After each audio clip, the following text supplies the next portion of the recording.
16062. Saya dari FTKI Sistem Informasi Universitas Nasional. Saya di sini akan menjelaskan tentang sistem basis data. Perintahnya yaitu, buatlah uraian singkat terkait arti penting sistem pengolahan data berbasis komputer menggunakan aplikasi basis data bagi UMKM atau usaha mikro kecil menengah.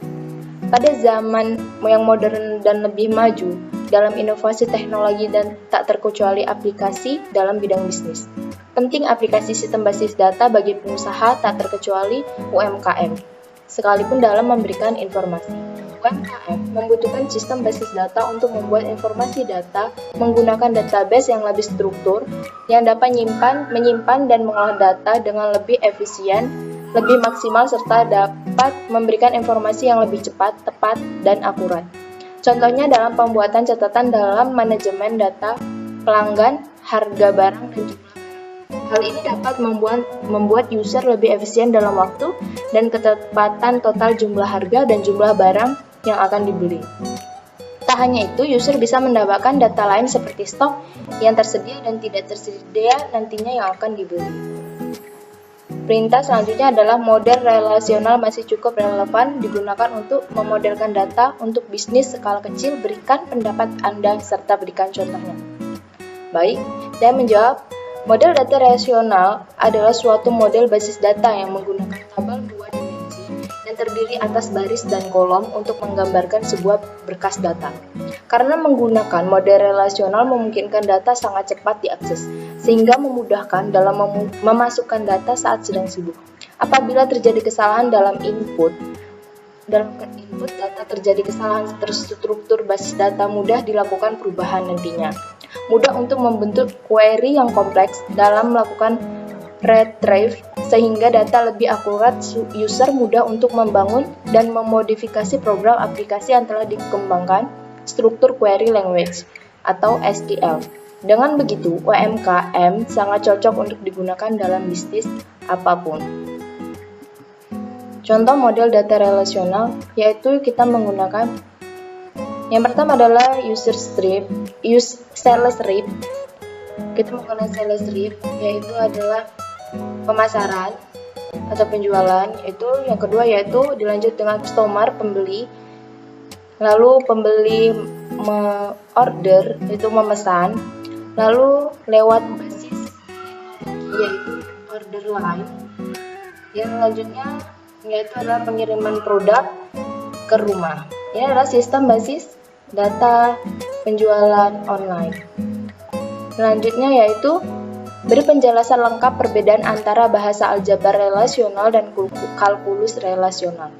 Yang pertama, perbedaannya adalah perbedaan dasar antara aljabar relasional dan kalkulus relasional adalah bahwa aljabar relasional adalah bahasa yang prosedural, sedangkan kalkulus relasional adalah non-prosedural. Alih-alih merupakan bahasa yang deklaratif. Yang kedua, aljabar relasional mendefinisikan cara mendapatkan hasil, sedangkan kalkulus relasional menentukan informasi apa yang harus berisi hasil. Yang ketiga itu aljabar relasional menentukan urutan operasi yang harus dilakukan dalam query. Di sisi lain, kalkulus relasional tidak menentukan urutan operasi yang dilakukan dalam query. Yang keempat, aljabar relasional tidak tergantung pada domain, sedangkan kalkulus relasional dapat menjadi tergantung pada domain, sebagaimana kita memiliki kalkulus relasional domain. Yang kelima, perbedaan yaitu bahasa query aljabar relasional terkait erat dengan bahasa pemrograman, sedangkan kalkulus relasional terkait erat dengan bahasa yang alami. Selanjutnya yaitu kesimpulannya, aljabar relasional dan kalkulus relasional keduanya memiliki kekuatan ekspresif yang setara. Perbedaan utama di antara mereka hanyalah bahwa aljabar relasional menentukan cara mengambil data dan kalkulus relasional menentukan data apa yang akan diambil. Jadi, aljabar relasional itu mengambil data, sedangkan kalkulus relasional itu dia yang menentukan data apa yang akan diambil. Selanjutnya yaitu salah satu contoh bahasa query komersial adalah SQL. Beri penjelasan lengkap terkait pengelompokan statement atau pernyataan-pernyataan SQL. Berikan contoh perintah SQL yang dimaksud. Yang pertama adalah DDL atau Data Definition Language. Yaitu artinya adalah query-query ini digunakan untuk mendefinisikan struktur atau skema basis data, insert, select, update, dan delete. Yang pertama adalah kasus DDL yaitu create membuat database. Sintaksnya adalah create database, nama, underscore, database. Contohnya adalah buat database dengan nama kampus. Saya di sini pernah membuat database menggunakan SQL atau menggunakan CMD seperti ini. Tulisannya seperti ini contohnya. Saya membuat database MHS. Selanjutnya adalah yang kedua, pembuatan tabel. Sintaksnya adalah sintaks create tabel, nama, underscore, tabel. Yang ketiga adalah pembuatan indeks. Sintaks umumnya yaitu create indeks nama, underscore, indeks on, nama, underscore, tabel, nama kolomnya. Yang keempat yaitu pembuatan view. Sintaks umumnya yaitu create view nama kolom 1, a select statement. Contohnya yaitu buat view dengan nama Maha S view yang berisi semua data mahasiswa. Ditulis menjadi create view MHS view a select bintang from MHS. Bintang itu adalah artinya dikali. Yang B adalah drop, yaitu menghapus. Satu, menghapus database. Sintaksnya adalah drop database nama underscore db titik koma. Yang kedua, menghapus tabel. Sintaksnya yaitu drop tabel nama underscore tabel titik koma. Tiga adalah menghapus indeks. Sintaksnya adalah drop indeks nama underscore indeks titik koma. Menghapus view. Sintaksnya adalah drop view nama underscore view titik koma. Contohnya adalah drop database kampus titik koma. Drop indeks Maha S IDX titik koma dan drop view MHS view titik koma. Selanjutnya yaitu adalah alter tabel atau merubah struktur tabel. Sintaksnya itu alter tabel nama underscore tabel. ADD nama underscore kolom jenis kolom. After nama underscore kolom. Modifinya nama kolom jenis kolom. Drop nama kolom. Rename new nama underscore tabel. Contohnya itu tambahkan kolom JKEL dengan panjang 1 char pada tabel MHS, alter tabel MHS, ADD JKEL char 1. Saya sini sudah pernah membuat contoh alter, seperti ini kurang lebihnya. Alter tabel MHS, ADD JKL, char 1, after nama. Seperti ini adalah outputnya. Baik, selanjutnya yang pertama adalah insert. Insert adalah sintaks insert into nama tabel. Masukkan data MHS dengan NIM 10296832 dengan nama Nurhayati beralamat di Jakarta. Yaitu dimasukkan insert into MHS values buka kurung tanda petik 10296832 tanda petik. Tanda petik harus dipakai dan diakhiri dengan tutup kurung titik koma. Yang kedua adalah update syntax. Contohnya adalah Umalam menjadi Depok untuk mahasiswa yang memiliki NIM. Sebelumnya kita sudah membuat tabel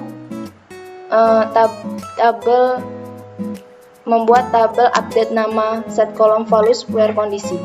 Yang ketiga adalah delete syntax. Delete from nama underscore tabel where kondisi. Contohnya adalah hapus data mahasiswa yang mempunyai NIM nanti tanda petik 2119802. Tanda petik delete from MHS where NIM sama dengan tanda petik 211980002 tanda petik. Yang keempat itu adalah select. Sintaksnya adalah select distinct all nama underscore kolom from nama tabel.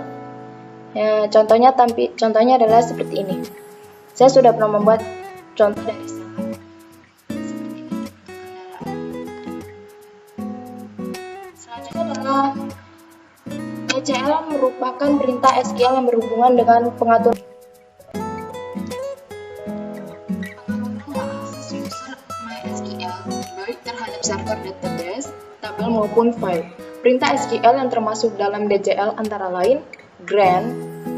Grant merupakan pemberian izin user pemilik ke user lain. Hak akses tersebut berupa hak membuat grant, mengambil select, menghapus delete, mengubah update, dan hak khusus berkenaan dengan sistem database-nya.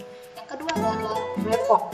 Perintah revoke akan mencabut hak akses pada tabel dan view dari user. Perintah ini dapat dilakukan melalui aplikasi program atau secara interaktif. Hak akses dari perintah ini termasuk ke dalam otoritas OBJMGT dikendalikan oleh otoritas yang dimiliki seorang user. Untuk bentuk umum dan perintah revoke sama dengan perintah grant.